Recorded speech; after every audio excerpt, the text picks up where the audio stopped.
Dear students, welcome.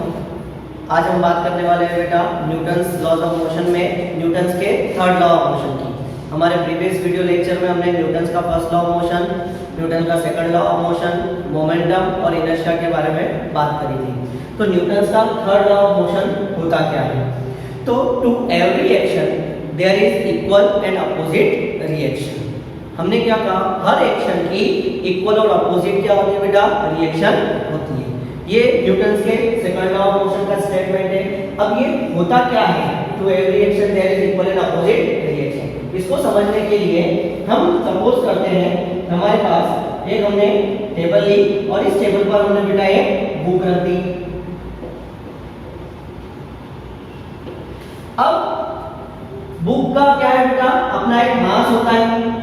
Gravity के कारण book का क्या होता है? अपना एक वेट होता है और वेट ऑलवेज किस डायरेक्शन में होता है बेटा? डाउनवर्ड डायरेक्शन में। तो इस बुक का जो वेट है इस टेबल पर वो कौन सी डायरेक्शन में लग रहा है? डाउनवर्ड डायरेक्शन पर। Weight W = m/g। हमने ये ऑब्जर्व किया है कि किसी भी हेवियर चीज को अगर हमको बेटा उठाना होता है तो हमें ज्यादा फोर्स लगाना पड़ता है। अगर किसी लाइटर ऑब्जेक्ट को अगर हम उठा रहे हैं तो हम कम फोर्स लगा रहे हैं। ऐसा क्यों? हेवियर ऑब्जेक्ट और लाइटर ऑब्जेक्ट में क्या डिफरेंस हुआ? तो हमने कहा कि एक का वेट ज्यादा है और एक का वेट कम है। कम वेट वाली चीज को लिफ्ट करना है तो कम फोर्स लगाना पड़ा, ज्यादा वेट वाली चीज को लिफ्ट करना है तो ज्यादा। क्यों? क्योंकि ज्यादा वेट वाला फोर्स डाउनवर्ड डायरेक्शन में ज्यादा लगा रहा है तो उससे ज्यादा फोर्स हमें लगाना पड़ेगा उसको अपवर्ड करने में। तो हमने ये देखा कि अगर कोई हमने सपोज कर लिया टेबल पर रखी है तो उसका वेट कहाँ लग रहा है बेटा? डाउनवर्ड डायरेक्शन में। रिजल्ट में ये टेबल इस बुक को होल्ड करके रखी है, होल्ड करके रखा हुआ है, टेबल टूट के नीचे तो नहीं गिरी। इसका मतलब क्या हुआ कि टेबल इस बुक पर कहाँ लगा रही है बेटा? अपवर्ड डायरेक्शन में फोर्स लगा रही है। और कितना फोर्स लगा रही है? कि जितना बुक का है। इस फोर्स को हम कहेंगे रिएक्शन। दोनों मैग्नीट्यूड में सेम है बट डायरेक्शन क्या है? अपोजिट। बुक का वेट डाउनवर्ड डायरेक्शन में है और टेबल के थ्रू जो बुक पर रिएक्शन है वो अपवर्ड डायरेक्शन में है। मान लिया जो बुक है हमारे पास वो A ऑब्जेक्ट है और टेबल जो है वो हमारे पास B ऑब्जेक्ट है। तो सबसे पहला बुक जो है वो टेबल पर फोर्स लगा रही है। तो बुक A है जो B पर लगा रही है तो हमने कहा वेक्टर B है। ये A वाला ऑब्जेक्ट B पर लगा रहा है। टेबल बुक को होल्ड करके रखी हुई है, सेम फोर्स से। इसका मतलब B वाला ऑब्जेक्ट A पर लग रहा है बट दोनों की डायरेक्शन क्या है? अपोजिट है। तो according to Newton second law of motion vector F BA is equal to minus vector F AB। Every action there is equal and opposite reaction. Magnitude में दोनों फोर्स इक्वल है but direction दोनों की क्या है? Opposite है।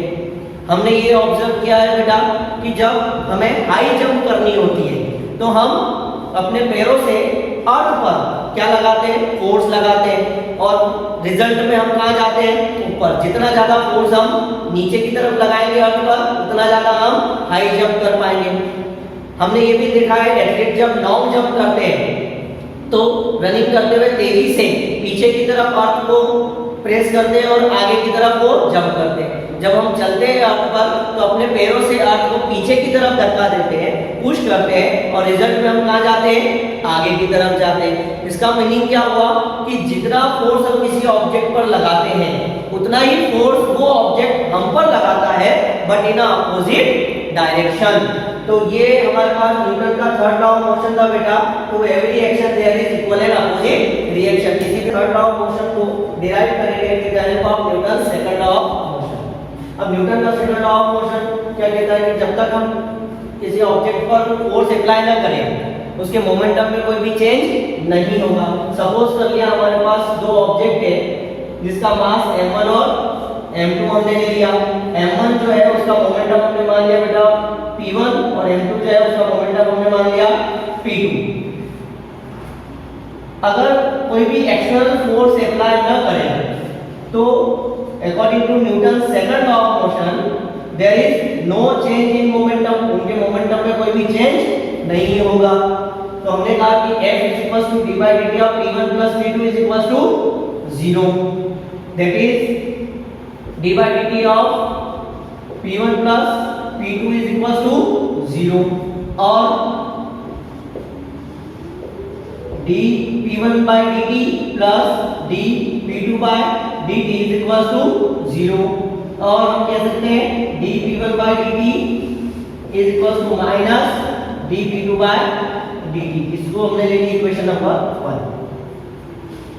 अब हम बात करें बेटा कि अगर किसी ऑब्जेक्ट पर कोई फोर्स हम अप्लाई करते हैं तो जिस ऑब्जेक्ट पर फोर्स अप्लाई होता है उसके मोमेंटम में क्या होगा, चेंज होगा।